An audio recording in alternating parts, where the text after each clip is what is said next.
Good morning, distinguished speakers, moderator, and esteemed participants. My name is Taskia, Master of Ceremony for today's event.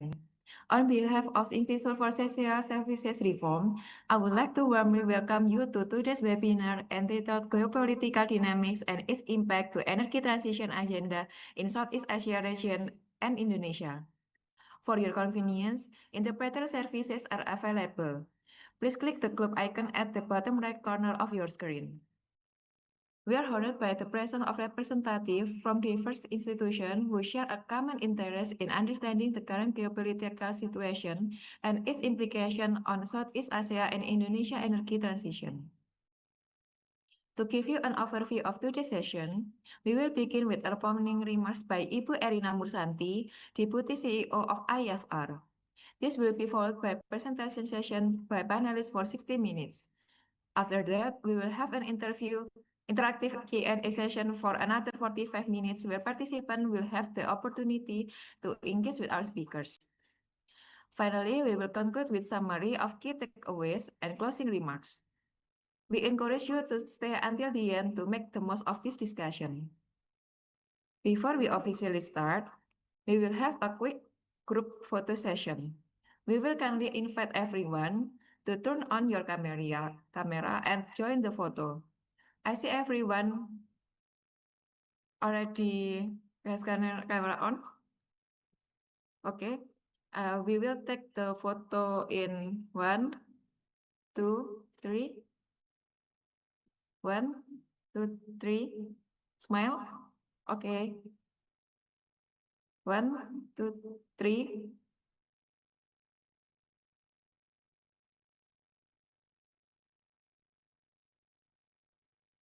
Okay, thank you everyone for your participation in the group photo. We would like to inform you that feedback form will be shared in the Zoom chat shortly. We kindly invite all participants to take a few minutes to complete the form during the session. Your feedback is highly valuable and will help us improve future events. Now, to officially start our agenda, please welcome Ibu Erina Mursanti to deliver the opening remarks. Ibu Erina Mursanti, the floor is yours. Yeah, you can hear me well, yeah? My voice can be here, yeah? Good morning, distinguished speakers. Hi, good morning, Christopher Len, Panu Rahmat Yuliantoro, Angelica Marie David. Good morning, my beloved colleagues, Arif and his team. Good morning also, Agus. Is there Agus here? And good morning, our partners and all participants to this discussion. Thank you very much for joining us today in this discussion on geopolitical dynamics and their impact on the energy transition in Southeast Asia and Indonesia. Personally, I really see that discussion is really timely, especially when global geopolitical developments are shifting quickly and creating significant uncertainties for international cooperation. So these dynamics reshape our global governance, reshape our international cooperation, and also reshape the pathways towards sustainable development. Of course, it will directly influence how countries plan, finance, and implement their energy transition and climate agendas. In recent years, global politics has been characterized by increasing fragmentation and uncertainty. The United States even has taken a more selective and unilateral approach in its foreign policy, including United States has withdrawn from major climate energy bodies such as the UNFCCC, IPCC, and IRENA.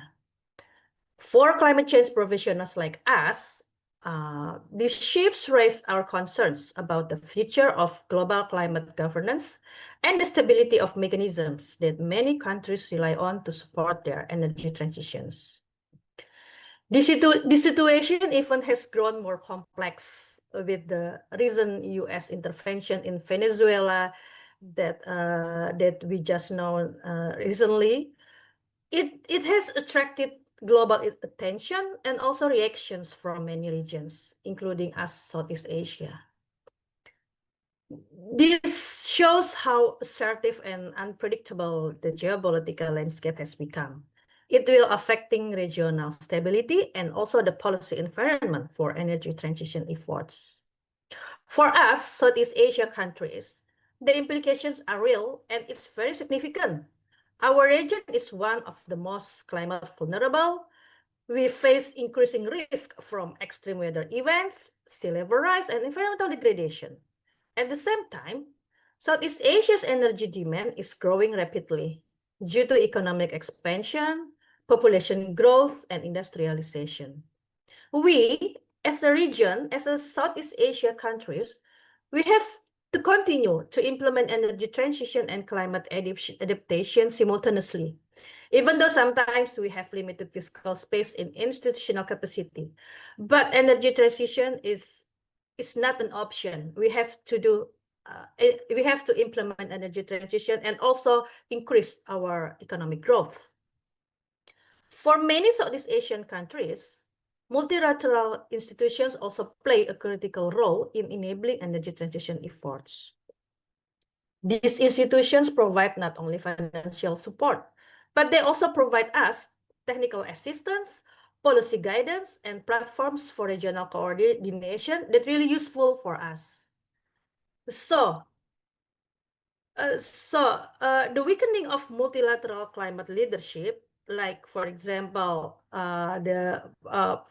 particularly from major economies like United States, this risk creating significant financing gaps and policy uncertainty for developing countries, including us, Southeast Asia. For Indonesia, unfortunately, these dynamics will also be significant. As the largest economy in the region and as an active player in the global south, Indonesia must navigate external geopolitical pressures while pushing forward its national development and energy transition agenda. Indonesia's role in Asian and global forums can help Indonesia as a country to bridge geopolitical gaps and strengthen South-to-South cooperation to support fair access to climate finance and clean energy technologies. So, given this current geopolitical shifts, given this current geopolitical dynamics that will affect energy transition in Southeast Asia and also Indonesia, this is the reason why IESR is convening this discussion to examine how these political dynamics, especially changes in the US foreign policy, will be affect the energy transition in Southeast Asia and also Indonesia. We also aim to explore what other ways to strengthen regional resilience and keep climate ambition on track. And also the most important is we need to uphold the narrative of a just energy transition during this period of global uncertainty. So please don't forget the aspects of just energy transition because just energy transition is must be on the primary goal above the energy transition. So don't leave anyone behind. I hope today's discussion will provide clarity and encourage open exchange and offers practical insights that we can take forward in our work. Thank you once again for being here, and I really look forward to the fruitful discussion. Thank you.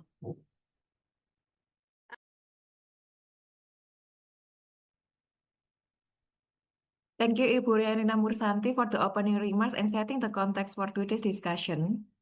Now, to proceed with our main agenda, I would like to hand over the session to our moderator, Benita Sasha, Climate and Energy Diplomacy Program Officer. Benita Sasha, please take the session.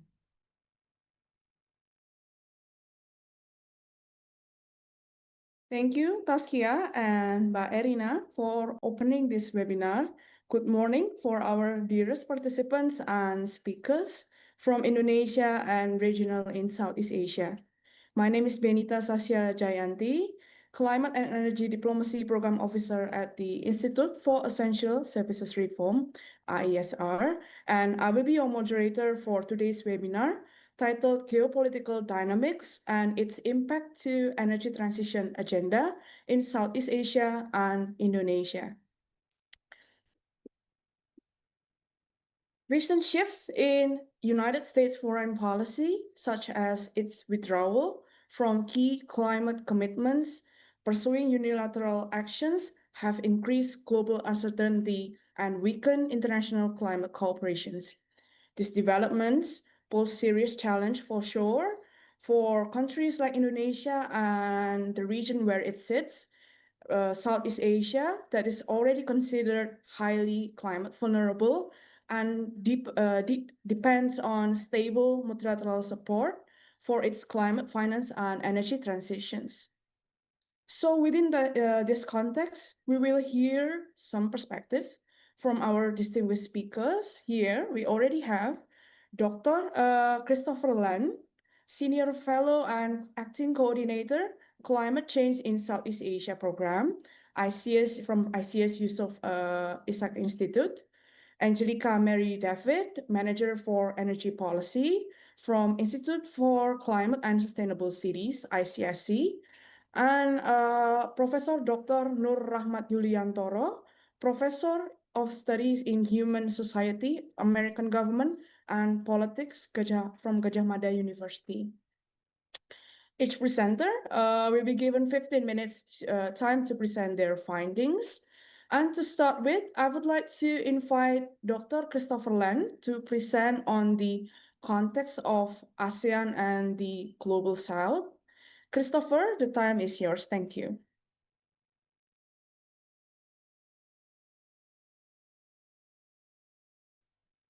Good morning, everyone. My name is Christopher Lan. I'm the Senior Fellow and Acting Coordinator at the Climate Change in Southeast Asia Program at the ICS Yusof Ishak Institute. Thank you for the opportunity to join this important discussion on geopolitical dynamics and their impact on Southeast Asia's energy transition agenda. Today, I will address ASEAN and the Global South, energy transition governance amid geopolitical shifts, examining how recent geopolitical disruptions are reshaping the region's climate and energy trajectory and what it means for governance, finance, and strategic autonomy. So next slide, please. So my presentation will cover three main areas. First, I will assess ASEAN's institutional and political readiness to advance its energy transition agenda in the era of declining global climate leadership. Second, I will explore alternative platforms and cooperation mechanisms that the Global South can perhaps leverage on to mobilize climate finance and sustain momentum on energy transition. Finally, I will discuss strategic pathways forward and policy and diplomatic approaches that can help ASEAN and the Global South keep energy transition high on the global agenda despite leadership vacuums. Next slide, please. So I'll start by talking about ASEAN's institutional readiness amid geopolitical fragmentation. First, let me begin with the current state of ASEAN's energy transition landscape and the challenges posed by geopolitical shifts. Southeast Asia remains one of the world's most dynamic growth regions, with population approaching nearly 700 million people and accounting for 8.5% of global population. The region's energy demand continues to surge, propelled by economic expansion, rapid urbanization, and demographic vitality. According to the ASEAN Center for Energy, demand is projected to increase by as much as 2.6 times between 2022 and 2050. Therefore, we can see that the region confronts an urgent imperative to reconcile rising energy consumption with sustainability imperatives and energy security objectives. So let me highlight the three critical dimensions of Southeast Asia's landscape that shapes the governance challenges ahead. The first, we have the coal transition dilemma. While the region is gradually moving away from coal is expected to remain a substantial component of the energy mix for at least the next 2 decades. Southeast Asia is home to one of the youngest coal fleets globally. Indonesia, in particular, as a major coal producer, has been deeply embedded in the coal economy for generations. This transition will therefore be gradual and complex, shaped by economic realities, demand growth, and the need for pragmatic technological and policy solutions rather than abrupt phase-outs.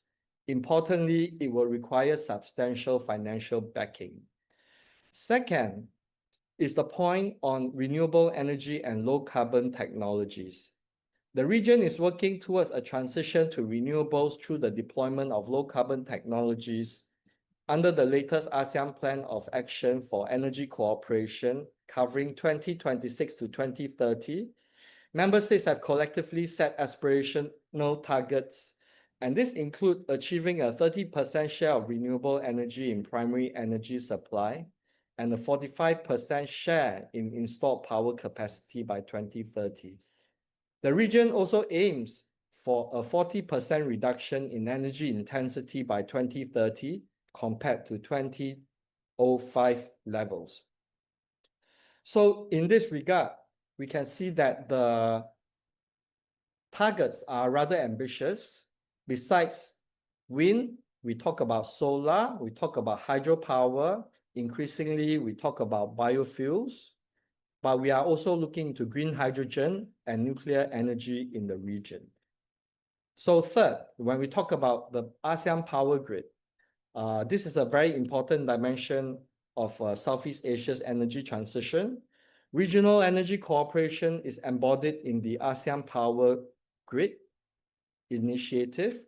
The APG is Southeast Asia's flagship effort to interconnect electricity networks of all 10 ASEAN member states, and now today is 11 ASEAN member states, with the goal of enhancing energy security, improving reliability, and accelerating renewable energy integration as regional demand triples by 2050. Yet, most cross-border projects remain bilateral in nature and encounter technical, financial, and regulatory obstacles. As for financing needs, the IEA has estimated in 2023 that the ASEAN region requires at least 200 billion in annual energy investments by 2030. However, we see that only 30 billion has been mobilized annually, and this is substantially below what is required. The picture I'm presenting here is one where Southeast Asia already confronts significant energy transition challenges between ambition and reality, even before accounting for the geopolitical uncertainty introduced by the recent US policy shifts. Next slide, please. So here, I'd like to talk a little bit about the impact of US retreat from climate leadership. And this brings me to the second dimension of my presentation, how geopolitical fragmentation, particularly the US retreat from global climate leadership, is affecting Southeast Asia's transition efforts. So the US has withdrawn from major international organizations related to climate and energy, including the UNFCCC, the IPCC, and IRENA, as part of a broader departure from 66 international organizations and treaties. These actions have raised concerns about the weakening of international frameworks that facilitate clean energy collaboration and finance.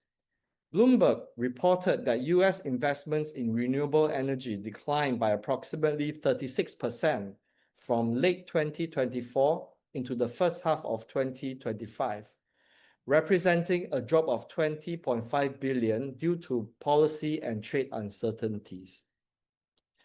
This contraction contrasts sharply with a global increase in renewable energy investments elsewhere. How has this affected Southeast Asia specifically? First, our coal phase-out plans have been disrupted. In March 2025, the US withdrew from the Just Energy Transition Partnership Agreement with Indonesia and Vietnam, and this move terminated direct US climate financing commitments for Southeast Asia's coal phase-down. which affects over 3 billion in pledged support. The US withdrawal means the region loses a significant source of concessional funding and grants, leading directly to delays or diminished ambition in national climate plans and infrastructure projects. We already observe signs of backsliding.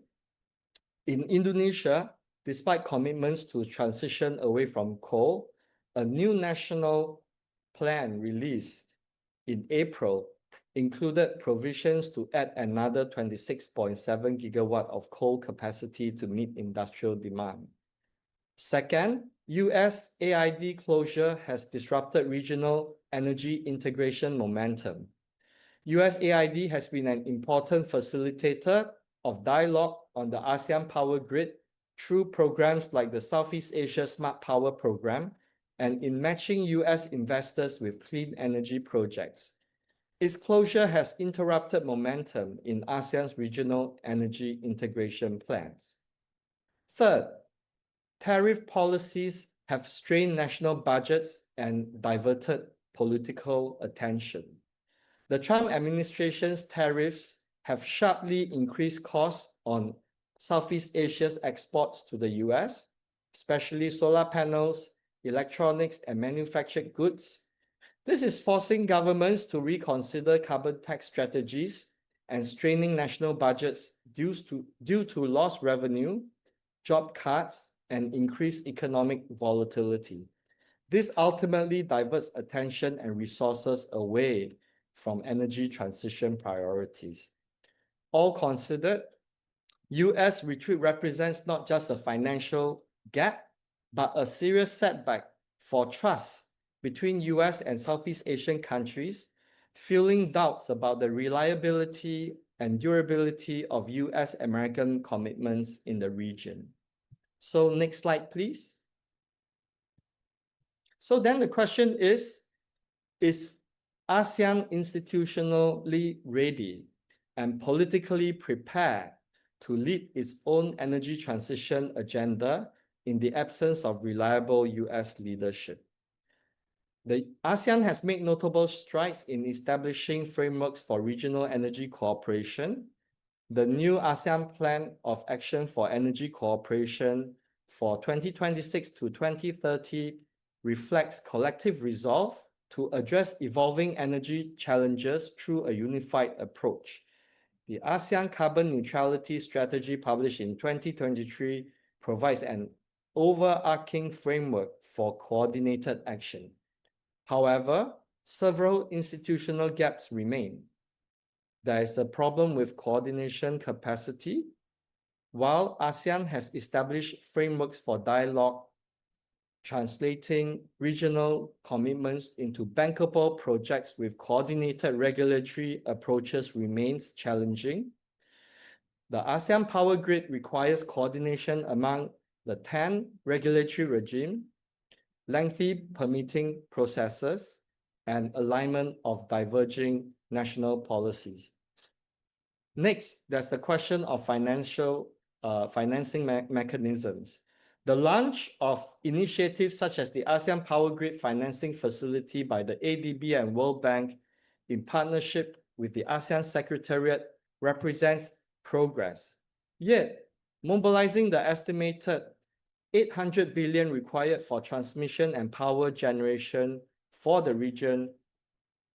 Yes, I will keep the time in mind. Thank you for the reminder. Remains a formidable challenge, especially given the high cost of capital in the region and the inherently risky nature of these projects. Finally, there's the issue of political will and national sovereignty. ASEAN's consensus-based decision-making can slow progress when national interests diverge. Energy policy remains deeply tied to national sovereignty, economic development models, and domestic political considerations. In summary, while ASEAN possesses institutional frameworks and declared ambitions, its readiness to lead autonomously is constrained by financing gaps, coordination challenges, and the need for stronger political consensus. Geopolitical fragmentation risks causing delays in ASEAN's low-carbon transition unless concerted efforts are made to strengthen institutional capacity and diversify partnerships. So what are the alternative platforms available, and what can we talk about when we think about South-South cooperation? Given the challenges posed by declining traditional climate leadership, what kind of arrangements, coalitions, platforms can we mobilize for climate finance and clean energy investments? So I will just name a few in the interest of time. There are a few key initiatives gaining traction. This includes the Tropical Forest Forever Facility, and then we can think about innovative debt mechanisms, whereby you can have debt for climate swaps and climate resilient debt clauses, which can offer effective ways for countries to redirect debt payments into climate projects while managing existing debt burdens. We also can think about regional development banks, institutions such as the ASEAN Infrastructure Investment Bank, and perhaps the BRICS Bank, the New Development Bank, can perhaps play a role in helping finance projects in the Global South. And then we can also think about minilateral and regional platforms as pragmatic vehicles for climate cooperation. We have the ASEAN +3 frameworks. We have the Coalition of Finance Ministers for Climate Action. In COP30, we have the Circle of Finance Ministers, which was established by the Brazil presidency. And this circle comprises 30 finance ministers, international organizations and experts, private sector representatives. And hopefully this can be an avenue for climate finance. And then also we have the role of China and ASEAN partners. China is one of the largest investors of clean energy in Southeast Asia, and they play a significant role in financing, constructing wind, solar, and hydro projects across the region. We also have actors such as Japan, South Korea, Australia, and with the current geopolitical environment, we see a major opening for these countries to assert greater influence in terms of financing and in providing policy leadership in regional clean energy development. So in conclusion, next slide, please. Very quickly, the way forward, this brings me to my final section. What policy and diplomatic strategies are needed for ASEAN and the Global South to ensure that global energy transition remains a priority despite leadership vacuums in the global stage? So I'll just name three very quickly. One, we need to strengthen intra-regional diplomacy within the region, our region itself. ASEAN needs to strengthen its internal coordination before it can effectively engage as a collective actor in the global stage. Next, we need to diversify partnerships and maintain strategic autonomy. In an era of global fragmentation, ASEAN and Global South countries must actively diversify its partnerships to strengthen resilience, economic security, and strategic autonomy. Finally, we need to maintain political messaging and public support. It's important for us to sustain momentum on energy transition, and this has to be done through political communication and public engagement. The public attitudes towards climate action survey are significantly shaped by information sources and political narratives. Southeast Asians who rely on traditional media are more climate conscious than those relying primarily on social media platforms. And I think in the interest of time, I will conclude. So in conclusion, the geopolitical landscape for climate cooperation looks very different today than it did 2 to 5 years ago. The US retreat for climate leadership, coupled with broader global fragmentation in multilateral institutions and geopolitical competition, creates real challenges for Southeast Asia and the Global South. However, this moment of uncertainty also presents opportunities. ASEAN and the Global South are not passive recipients of the climate agenda set, and I believe that our region and the Global South as a whole has the agency to shape our own climate futures. Thank you very much.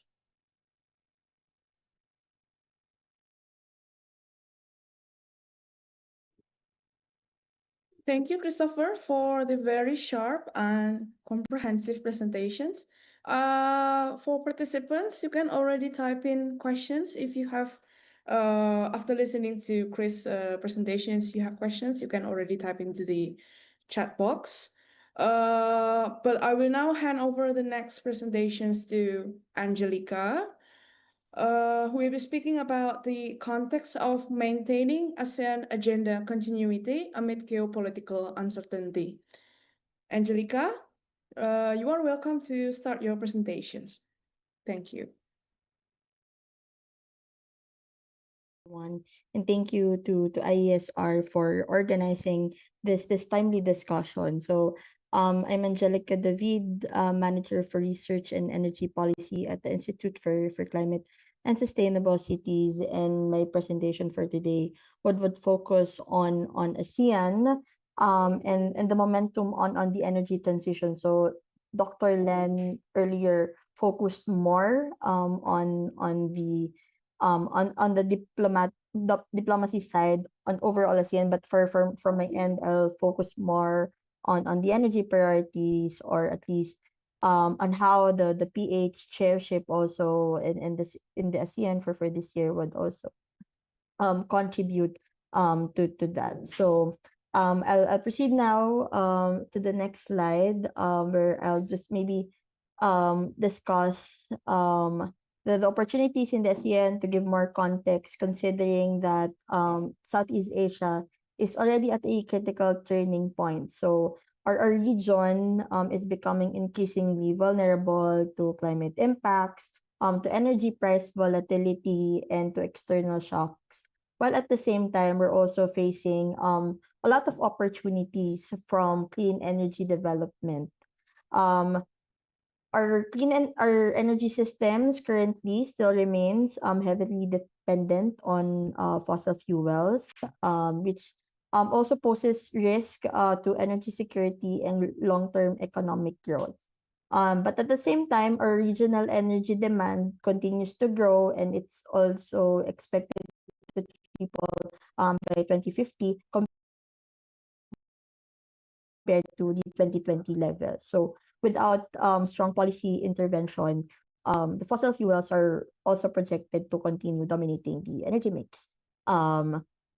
And this means that the energy transition is no longer just a development issue, but it is a strategic response, especially in an increasingly uncertain geopolitical situation that we are in right now. So just like the getting also the experience from the Philippines, where we are also dependent to other countries for our for fossil fuels, we are highly at risk for the developments or the developments in the international price market. So it's just like in the ASEAN, we also want to avoid that. If you could go to the next slide, please.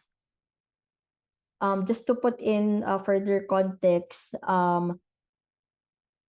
for us here in Southeast Asia, this challenge is more striking because we are not resource constrained. So here in the region, we have abundant and diverse renewable energy potential across multiple technologies. So according to the reports from IRENA, our total renewable potential is estimated at over 70,000 gigawatts, and it's driven largely by solar and offshore wind, with additional potential from other technologies such as biomass, hydro, and geothermal. And as I've mentioned, what is surprising also, that despite this high technical potential, the actual deployment is limited. So we know there's a lot of constraint also why we cannot fully integrate renewables into our system, whether that would be in terms of policy, in terms of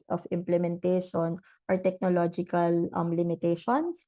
So we would see here that our installed solar and wind capacity is still relatively small if we look at it at the regional level, which also highlights a significant gap between like what is the potential of the region in terms of renewable energy development and the realization of our current targets.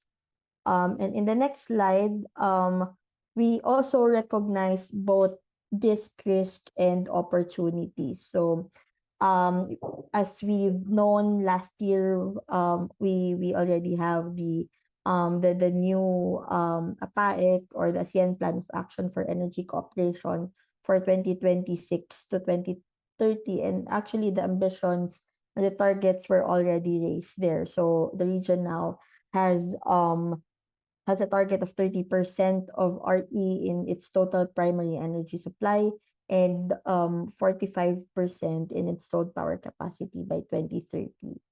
And in order for us to achieve these targets, just like in any other country in the region, it would require faster renewable integration and power system transformation, while at the same time also maintaining affordability, reliability, and power quality.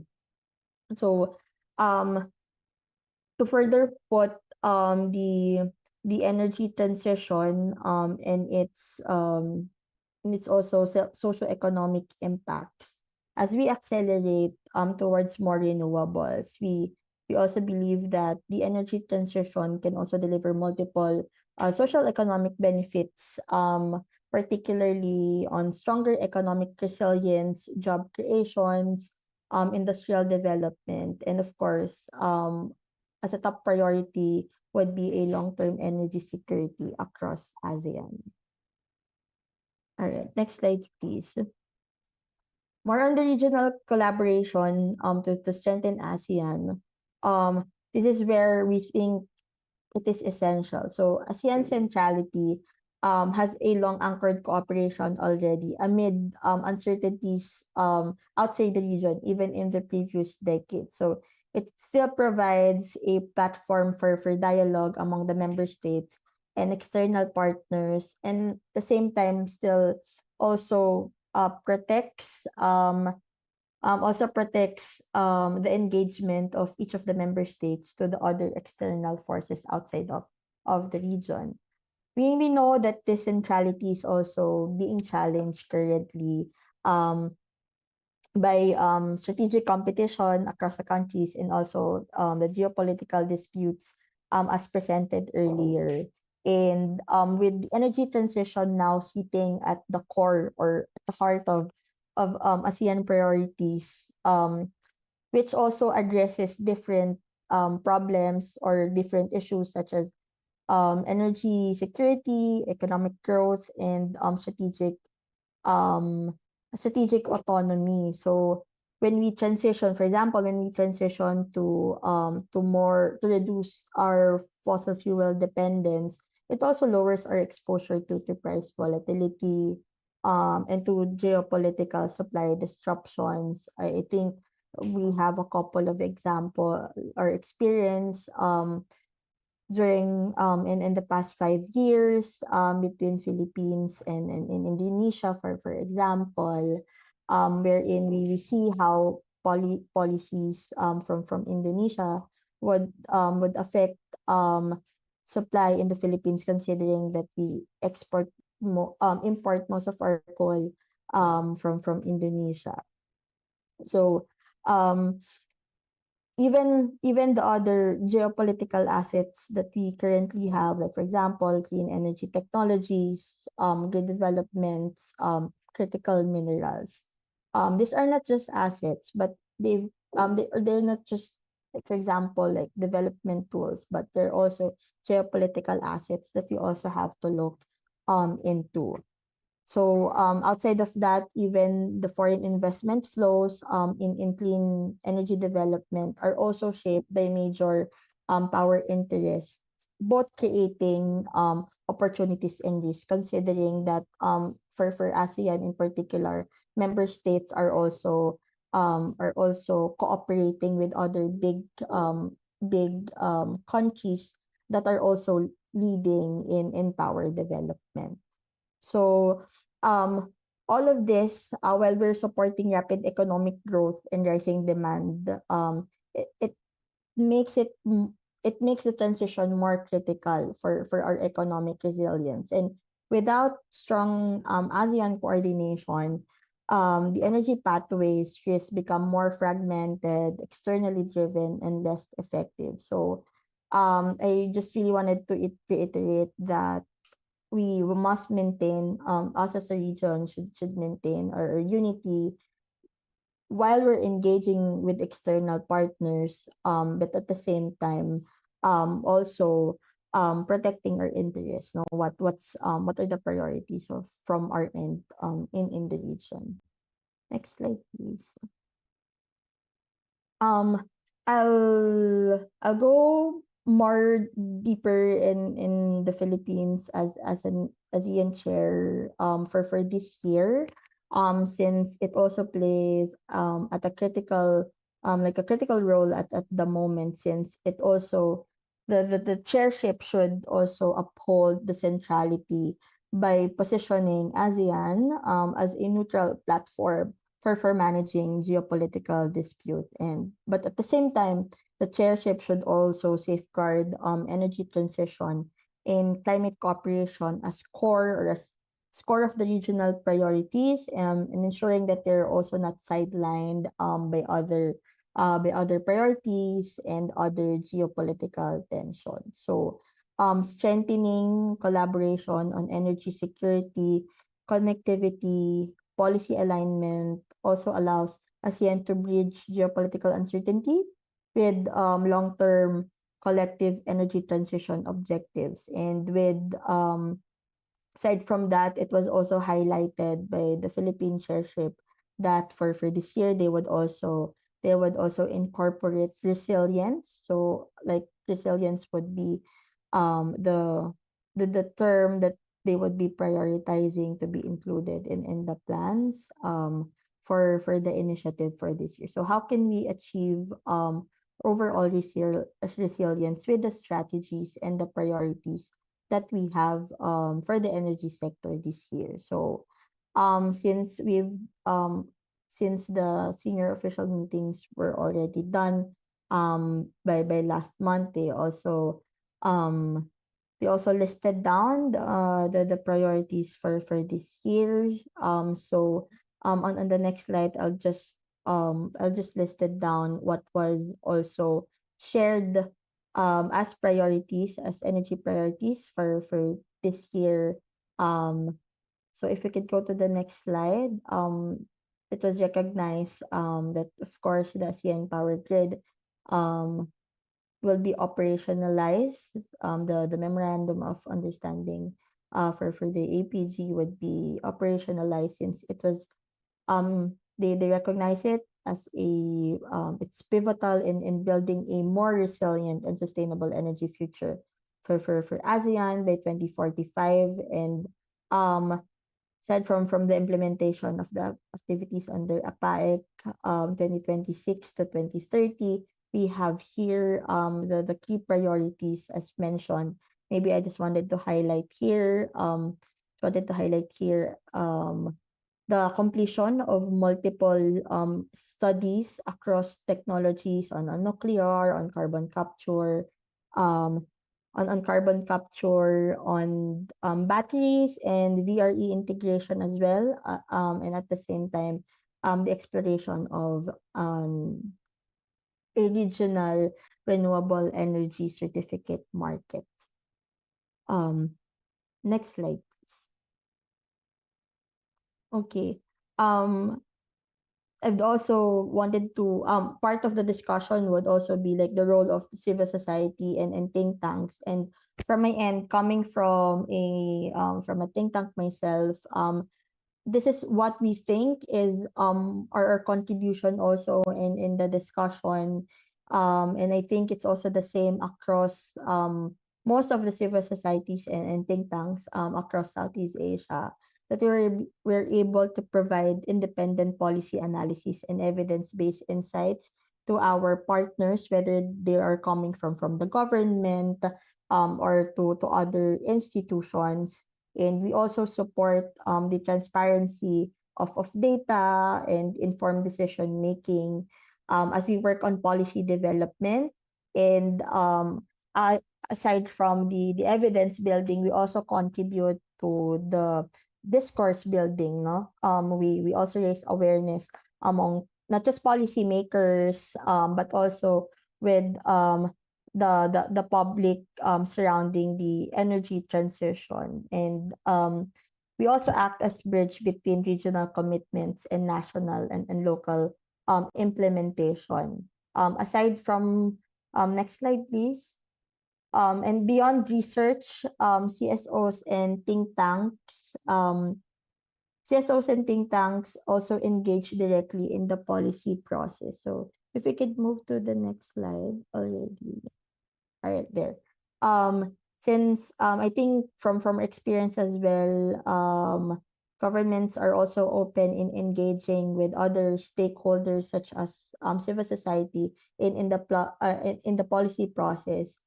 So one example would be shaping diplomatic messaging. What should be the right text incorporated in our priorities, influencing national positions, for example, and maintaining that space for dialogue within the ASEAN bodies and the Secretariat. And importantly, we also have to ensure the continuity by preparing strategies and policy narratives that can carry forward across the next ASEAN chairship. So, for example, the transitioning from Malaysia to the Philippines and to Singapore. So there's a space always for dialogue between governments and CSOs to also discuss not just the challenges and the actions, but also the ways forward. And to conclude, in keeping ASEAN on track, can you go to my last slide, please? Yeah, the ASEAN strength lies in its ability to act as a dynamic regional bloc. So that's a strength as a region. So strengthening our cooperation on critical sectors such as energy transition, or at least for our context, particularly for energy transition, but other dimensions such as energy finance, climate finance, and resilience also enhances ASEAN's regional and global standing. So we have to we have to support that bloc, or at least acknowledge that that being cooperative with each other holds so much importance for us to move forward with our agenda. And sustaining energy transition amidst geopolitical uncertainty would also require regional collaboration, robust institutions, and active engagement of non-state actors as knowledge partners, for example, knowledge partners or messengers. And through collective action, ASEAN can project a more unified voice both in the climate and energy diplomacy space, even in an increasingly fragmented global order. So I think that's the end of my my presentation. I'll be also checking out the Q&A if there would be any questions. Thank you very much.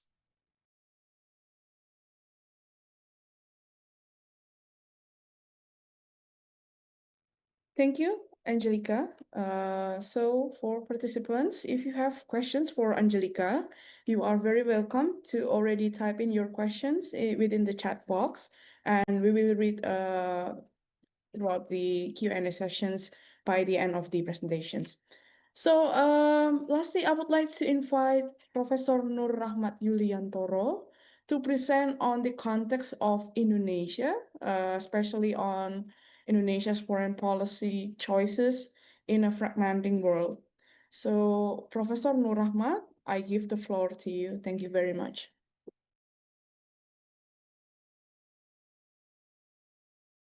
Thank you very much, Bu Benita. Good morning, everyone. First of all, I would like to express my appreciation to the Institute for Essential Services Reform for the invitation and for this timely discussion. My name is Nur Ahmad Yuliantoro. I am a lecturer in the Department of International Relations at Universitas Gadjah Mada. I'm teaching China's global politics, American foreign policy, and international development studies, among others. So this disclaimer, I do not follow ASEAN studies. I do not follow energy transition issues. So I will focus my presentation on the geopolitical side related to Indonesia's foreign policy. Next slide, please.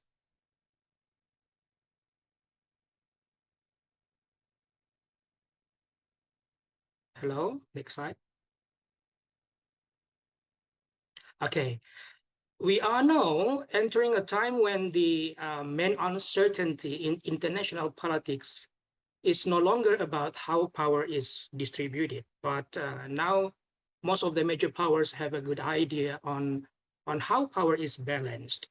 And the issue within this kind of situation is the reliability of commitments.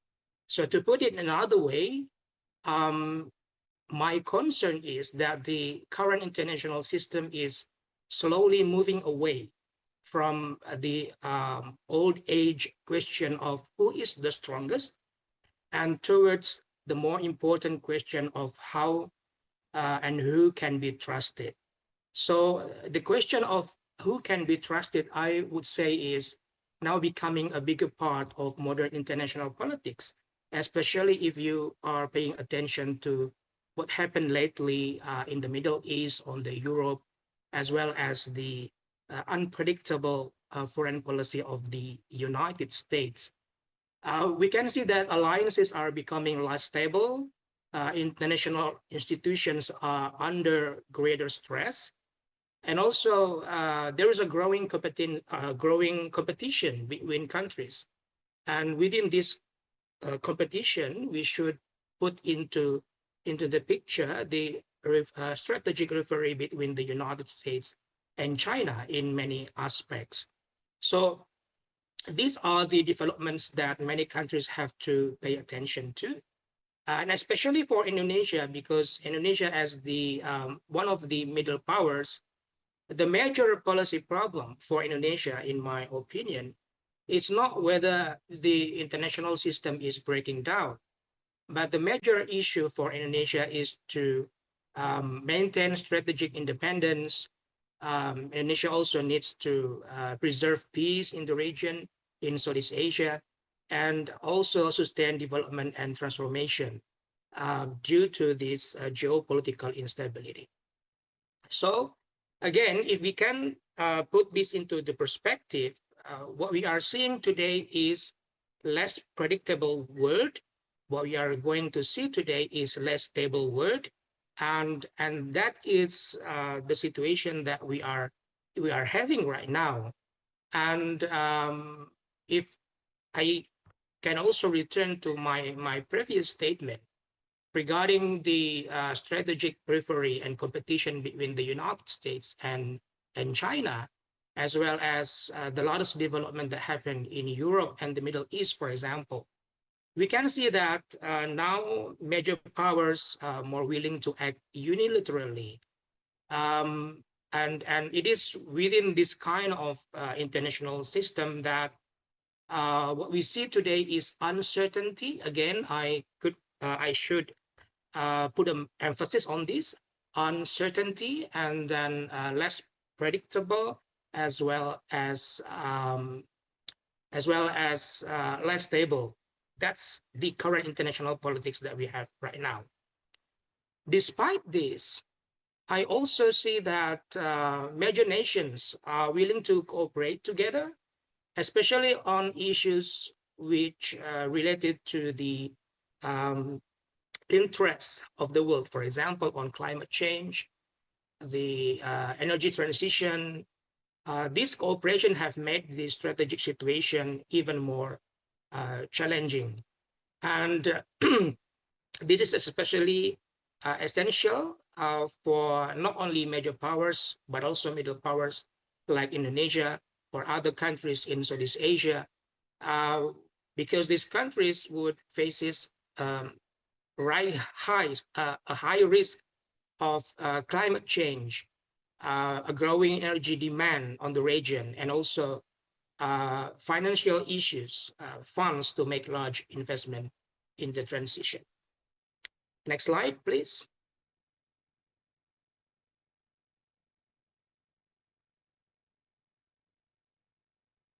Okay, now within that picture of the current international system, I think it's timely for us to look at how Indonesia is coping with the situation. What is the Indonesia strategy to try to solve the issue of less stable, less predictable international system? So within this particular slide, I would divide Indonesia's strategy in its foreign policy into three major pillars.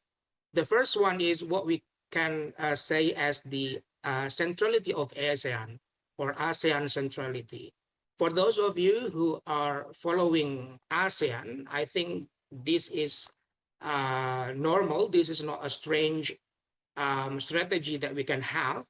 ASEAN centrality is a geopolitical strategy aimed at preventing Southeast Asia from being structurally absorbed into the power struggles among major powers. So there is the United States, there's a China, and perhaps Russia also play a very important role in the region. So the Southeast Asian way to deal with this kind of situation is having this ASEAN centrality. So for Indonesia, I would say that ASEAN centrality, despite many definitions that we can adhere into this particular strategy, but ASEAN strategy remains a very useful lens for understanding not only Indonesia, but also how this regional bloc, how ASEAN addresses numerous issues, including energy transition. Following this ASEAN strategy, number two is what I call as the strategic autonomy. Strategic autonomy for Indonesia is when Indonesia intentionally seek to develop and maintain diplomatic maneuvering. So Indonesia is practically looking for a bigger room for its foreign policy maneuvering to address the uncertainty, to expand Indonesia's strategic options. So Indonesia, I would say that Indonesia is and has been trying to pursue this strategic autonomy by engaging with a wide range of countries, including the United States, China, Japan, the European Union, India, and also other partners from the Global South, as Dr. Christopher has previously mentioned. And this is a very strategic option for Indonesia. What I call as the strategic autonomy in the international relations theory, we can call this as strategic hedging. So it has become increasingly strategic for Indonesia in terms of energy transition. Indonesia does not merely avoid alignments with other major powers. This is what the bebas and active foreign policy principles play a role. And this strategic autonomy also actively creates new diplomatic maneuvering space for Indonesia to address uncertainty as well as to broaden its strategic option. And now, related to ASEAN centrality as well as the strategic autonomy, pillar number 3 is the energy transition. as a key part of Indonesia's foreign policy. The energy transition doesn't just mean that we are switching from fossil fuels to low carbon energy to clean energy, but also energy transition means making it as a key part of foreign policy. So I would understand, for example, the Philippines, as Ibu Angelica has also mentioned, it is increasingly become part of countries' foreign policy. And also the energy transition is quickly becoming a geopolitical problem with countries competing to each other. So within this particular moment, that Indonesia seeks to be recognized as both a major emerging economy, but also the country that tried to be responsive to development as well as being helpful to other developing countries.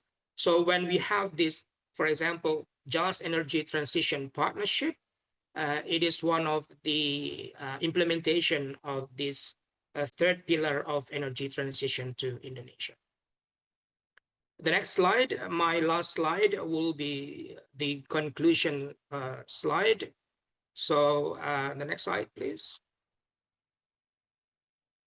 Okay, now let us discuss the latest development of Indonesia's foreign policy in relation to the changing geopolitical structure as well as the developing energy transition ideas.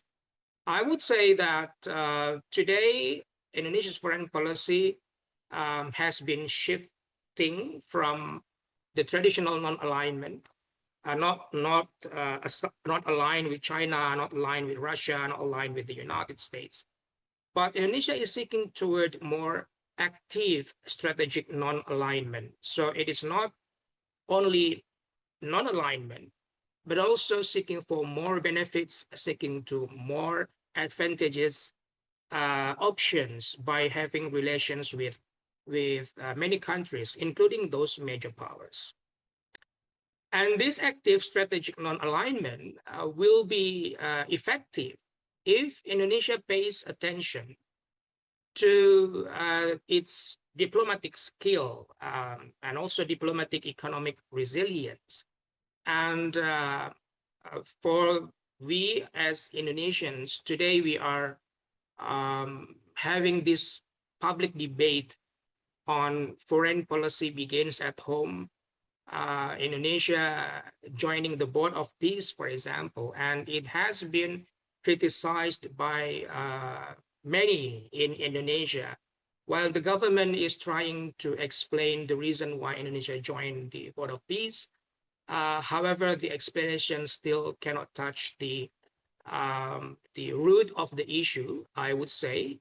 So it is very interesting development in today's Indonesia's foreign policy, and diplomatic skill, diplomatic economic resilience are very important in this particular issue. And also Indonesia needs to pay attention to its institutional capacity, as well as its credibility as the regional leader. And the last but not least, I would say that Indonesia needs to put emphasis on its strategic hedging, that Indonesia needs to make the most of this strategy, not only by having relations with China or the United States or Russia or the European Union, Japan, and other partners, but with all countries who have the same interest in order to have a more stable and more just international order. So that's what I can present this morning. Thank you very much for listening, and I'm looking for discussion. Thank you very much.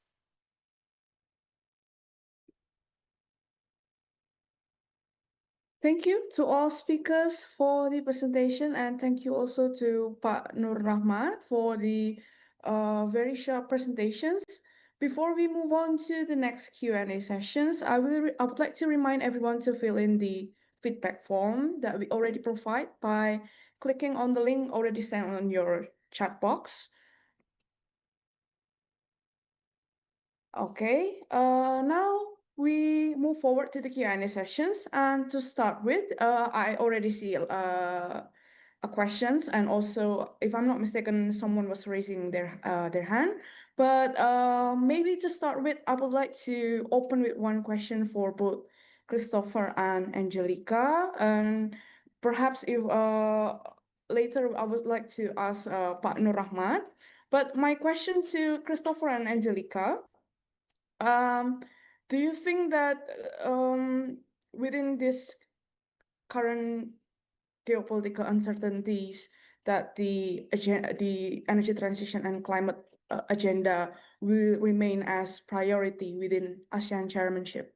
Or do you think that the ASEAN chairmanship, the ASEAN member states now will have their attentions drifted to another topics that currently going on, such as trade policies and also domestic political instability in ASEAN? Who should go first? Angelica, please, if you want to start first. Okay, maybe yeah. At least I think from my perspective, and also looking at, like, for example, the ASEAN Center of Energy's priorities, plus the discussion from the senior official meetings, I think it's still a priority. It would still be a priority for the current chairship first, because energy transition is also like already an imperative. So for us to be able to not just to ensure energy security, but also economic security, it's already an imperative to do so. So considering that there's the geopolitical tensions, and we are also dependent, like for example for us, we're dependent on others in terms of energy. So it also exposes the region to price volatility and supply disruptions. And um additionally, energy demand is rising, considering that we're also growing as a region. So it would also require that much power for us to be able to sustain to sustain that demand. And it would also require us to provide alternatives. Um and of course, as I mentioned earlier, the long-term import dependencies. And this geopolitical fragmentations, I would say, also would ask or would need a self-reliance. So strengthening our cooperation to be able to produce um um domestic capacities in the region would also, and for us to be able to integrate across, would also be helpful. And this energy transition also enhances, I would say, our also our relevance, since, as I've mentioned, we can be more stronger as a regional bloc. So I'd say that while that there are other priorities for the chairship, energy would still be a key, or would be still a core in these priorities.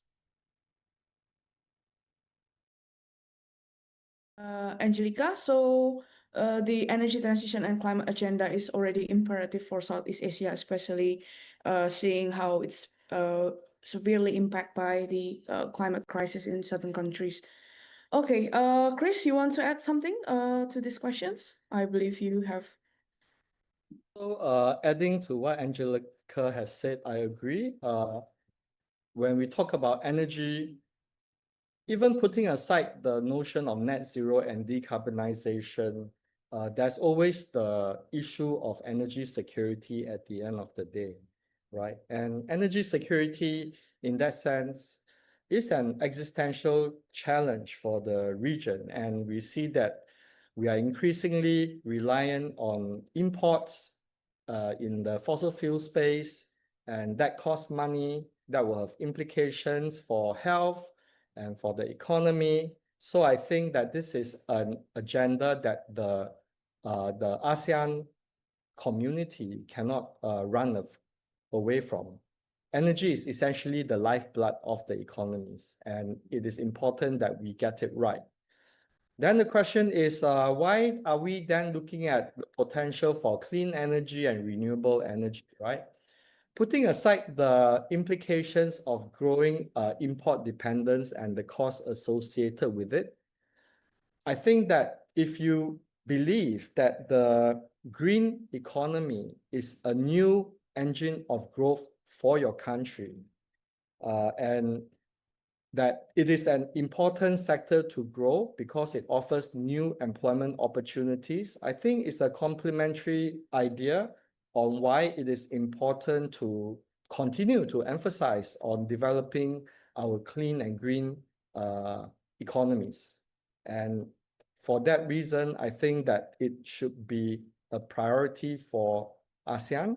And with regards to ASEAN being a potential role model for the global South, I think that perhaps if we get this right, if we have cases of success, we can put ourselves out as a role model for other sort of global South regions to draw lessons from, right? And I think that is also a very interesting idea because it will enhance ASEAN's international status, particularly among the global South community. So I'll stop. I see already one question from Rastri Paramita. What should ASEAN do to address the geopolitical dynamics of the energy transition, and what risk mitigation measures should ASEAN prepare to adapt to the changes that are occurring?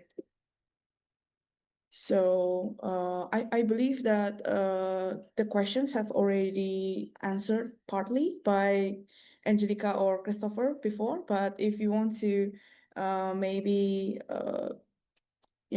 add a little bit more comments on these questions.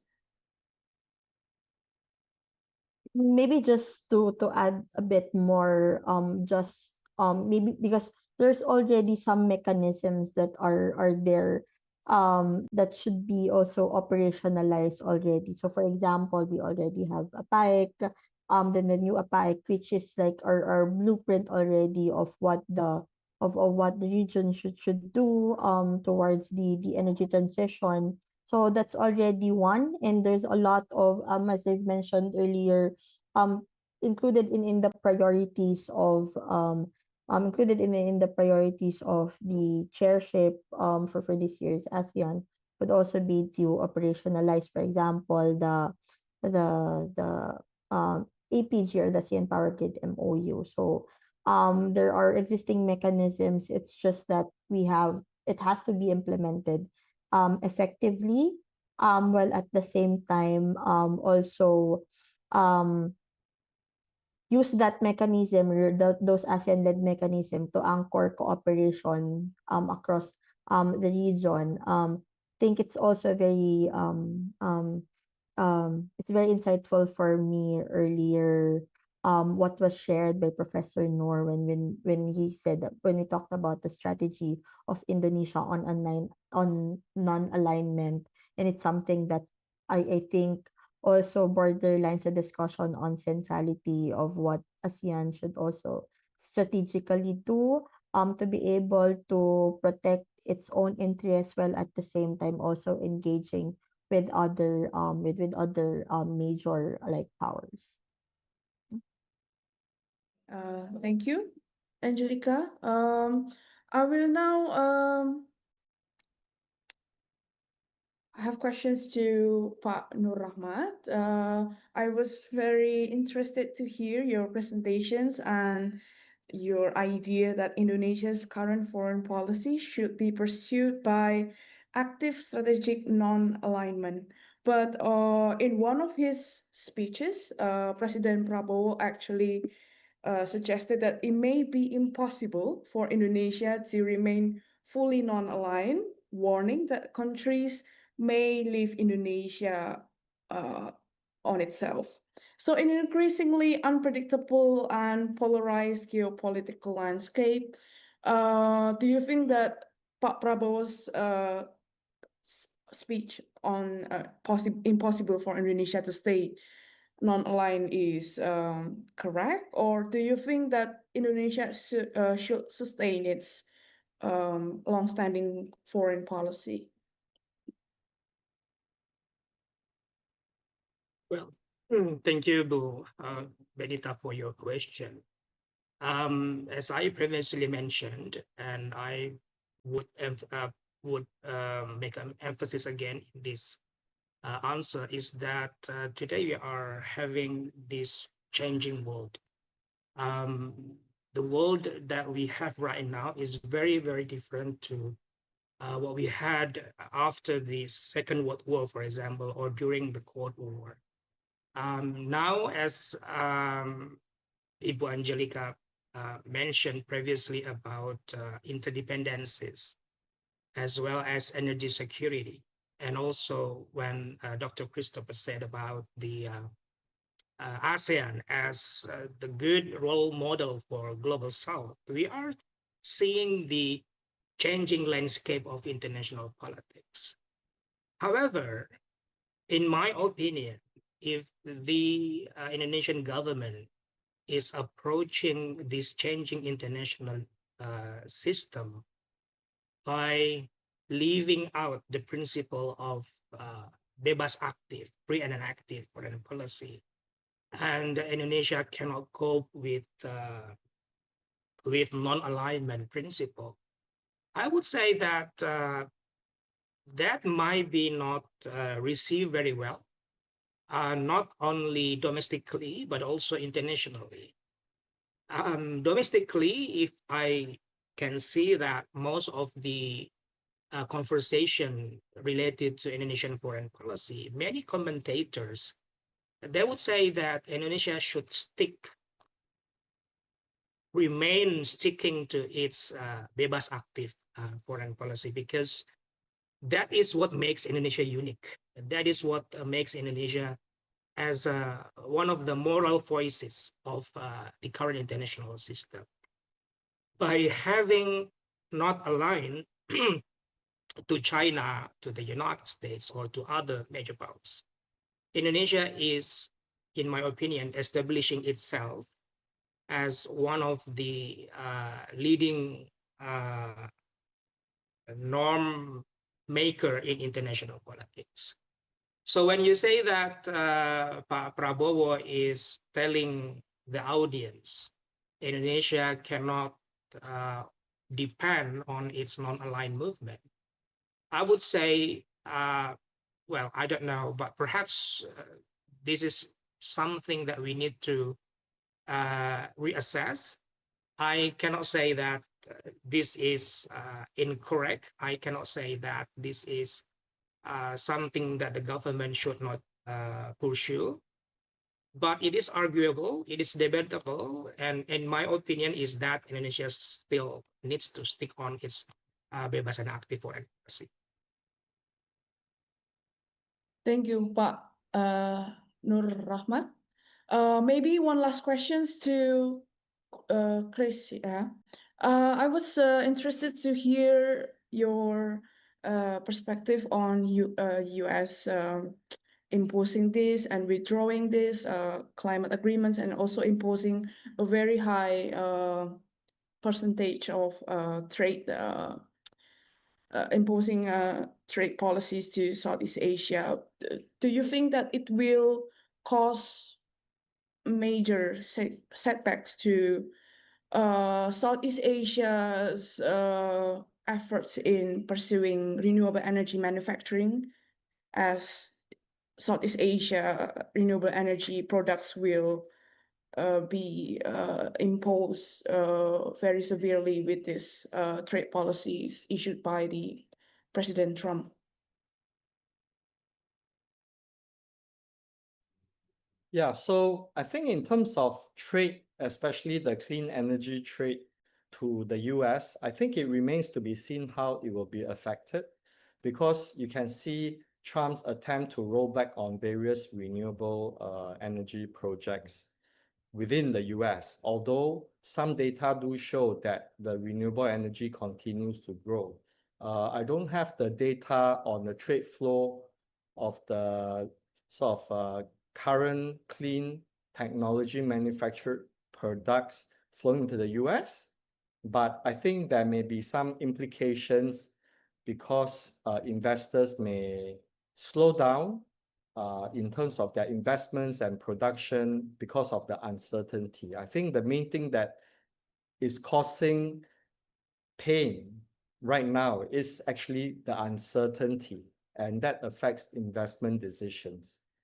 And then I guess coming back to our region, right, beyond the trade issue, if we want to look at the role of America as a major actor within our clean or green energy space, there are two ways to look at it. First, in terms of public perception, our institute has been publishing an annual survey on the Southeast Asia climate outlook since 2020, and I would encourage everybody to go look at our reports. So we've been publishing it on an annual basis for 5 years, and actually late last year we released another report synthesizing the 5 years worth of data from the 5 surveys to have a deeper analysis on how the general public in Southeast Asia looks at all these climate issues. So we look at issues related to climate governance, we look at energy transition issues, we look at food security, and then one of the segments that we look at as well is with regards to global climate leadership. And to be honest, within the Southeast Asian population, the US has never featured very highly within their public consciousness. At least they are not the top of mind. And you can see that in the earlier days, the EU was seen, and this is just a perception, okay, was seen as the climate leader. That started to evolve. Then we started to see shifts towards countries such as Japan. And then the US is there, but it fluctuates. And then increasingly, we also see the rise of China with regards to the public consciousness on its climate leadership in the world. And what we see is actually a very fragmented result across ASEAN. Some chose EU, some chose Japan, some chose China. And to be honest, the US is not a major actor in the minds of the public across the region. And then the second related question we ask is, who do you think will be able to help you in your country with regards to energy transition? Very similar pattern. In the early days, 2020, 2021, the emphasis was on the role of the EU. Increasingly, today, we see Japan being top of mind for many of these countries. We see EU still being present, but less evident. We see the rise of China in countries such as Laos and Malaysia, which reflects their growing economic connections with the Chinese project developers. And what I want to say here is that we should not also overplay the implications of America's role in Southeast Asia with regards to our energy transition agenda. As what I've laid out earlier, yes, there are implications with their withdrawal, but if you look at it at the operational level, right, let's say at a commercial level, can you think of a renewable energy company that is a major player within Southeast Asia? To be honest, I can't. When I think about energy, when I think about America, when I think about Southeast Asia, we think about Exxon, we think about Chevron, and of course, Exxon is within the carbon capture space. But generally speaking, their impact hasn't been as large, and we need to be mindful that even with their withdrawal, life goes on and we can continue with this agenda. What we need to do is rethink our strategy to try to draw other sources of capital, I guess. And the withdrawal of the US from climate leadership is a global phenomenon. And I think this is a good opportunity for the Global South to work closer together. So I'll end here. Thank you. Thank you very much, Chris. Maybe one last questions. Okay, we have questions from Tabina. Currently, a lot of Southeast Asia countries are focused on socio-economic side of the energy transition, not only the technical side. In your opinion, what are the main opportunities and challenges in leveraging the regional workforce, especially in the current geopolitical uncertainties? So, if I may, I would like to ask a perspective from each speakers, but just a very brief one as we are running out of time. Okay, maybe I can start with Angelica. I think as part of the chairship also is to look into that in particular, how can, since we're also focusing on resilience, how can we make it more inclusive, how can we maximize that opportunity to be able to bring more jobs, no, with the energy transition. So I think it's already there. We could have take advantage of both national, or at least like local development and regional development, considering that the energy transition can also create large scale, for example, employment in renewables, in grid modernization, and some of the emerging technologies. So I think in Vietnam, at some point it already happened during their solar expansion from 2019 onwards.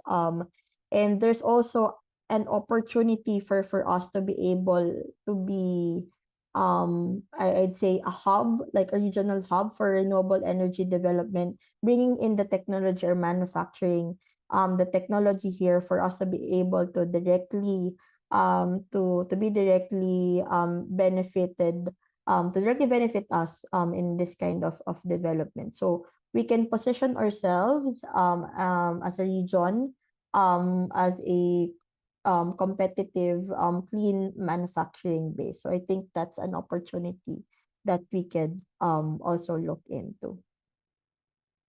Thank you, Angelica. Maybe Pak Nur Rahmat? Thank you for the question. Even though I previously mentioned that I'm not following energy transition issue very much, but I'm currently doing a research on some China's back of financial energy transition in Indonesia, and we did have field works on certain places, including two of the solar plant electric plants. And what I saw from those field work is a kind of ironic issue. I mean, these plants were meant to empower people who are residing in the areas surrounding the plants. But what I found is that people's welfare is at stake. People were losing their jobs. People have disease and other negative impacts from the solar panel. So if this is being put into the question of how this energy transition brings benefit to the people, then I think there has to be something to be done. For example, I may suggest that there should be alignments between the national policy as well as the local policies of this energy transition. And also we have to make mechanism in which the people's voice are heard, so the people will get benefit, economic benefits, especially from those power plants. That's what I can say, Ibu Benita. Thank you very much, Pak Nur Rahmat.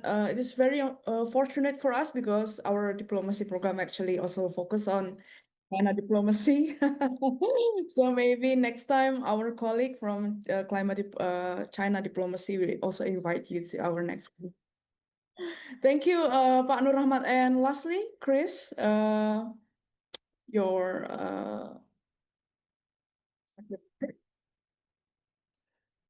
Just very quickly, I think it's important to get social buy-in for all these clean energy projects.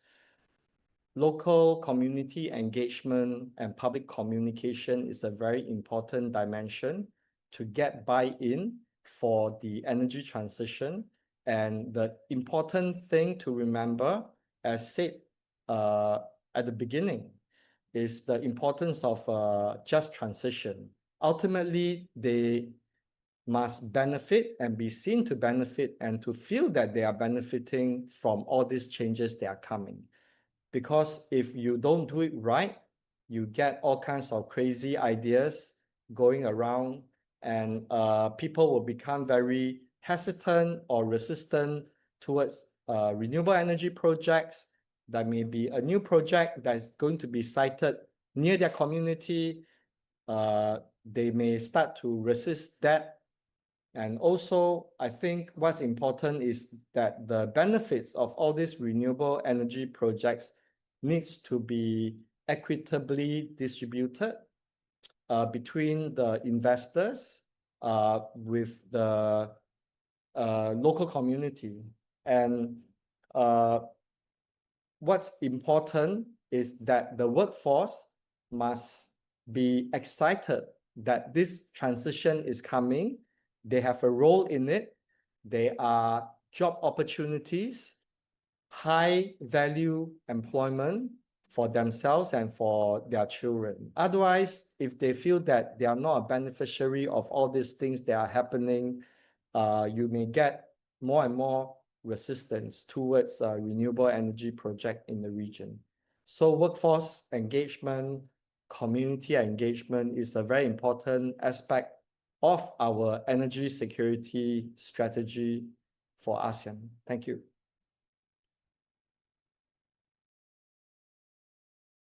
Thank you, Chris and speakers. Thank you, and also participants for the engaging discussions and active participations. Unfortunately, we are running out of time now. With the Q&A session has ended, I will close this webinar with some points of conclusions. That we understand from this webinar that the geopolitical landscape of the climate agenda has changed significantly compared to 5 to 10 years ago. The Southeast Asia's energy transitions continues to progress, including the continuation of several initiatives such as the renewable of APAEC that clearly incorporates just transition aspect, ASEAN power grid, subsea cables. However, the transition in the region faces major constraints, including financing gaps, challenges in political consensus, coordination barriers, and domestic political stability issues. With the withdrawal of the United States, financing gaps in in Southeast Asia have so far been filled by the presence of private investors and ASEAN's country partners such as China, South Korea, and Japan. However, the United States' latest withdrawal from key climate agreements has created major setbacks, not only in terms of funding, but also for global and regional climate actions, and most importantly, trust for Southeast Asia. However, this opportunity provides both challenges and also opportunities that the region will have the determinations in shaping their own climate agenda. And moving forward is very important for ASEAN to strengthen intra-regional cooperations and governance, reinforce regional diplomacy, diversify its partnerships while maintaining strategic autonomy and maintaining the political messaging and narrative. Also, strengthening regional collaborations, enhancing robust institutions, and forging more active engagement in non-state actors as knowledge partners and agenda custodians. For Indonesia, within current geopolitical uncertainty, the countries should create new diplomatic manufacturing space to manage uncertainties and expand strategic options. And most importantly, maintain its strategic non-alignment foreign policy, which is best understood as preserving strategic autonomy and cooperation with other countries. Thank you. With that being delivered, we officially end this webinar sessions. I thank all of our speakers and participants attending these sessions, and I will now hand over back the session to our MC, Taskia. Thank you.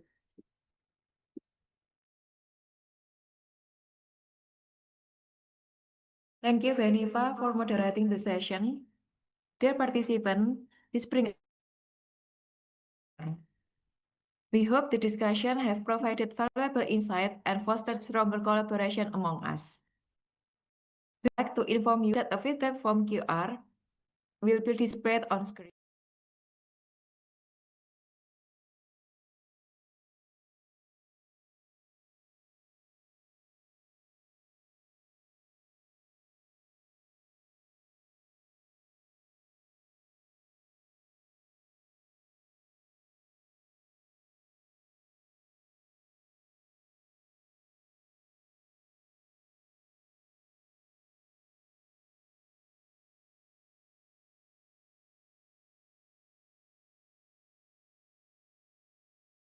Available in the chat box.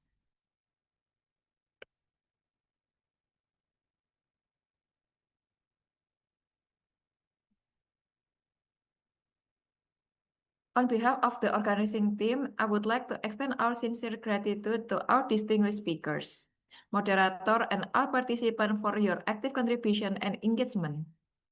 We look forward to staying connected and to future opportunities for collaboration.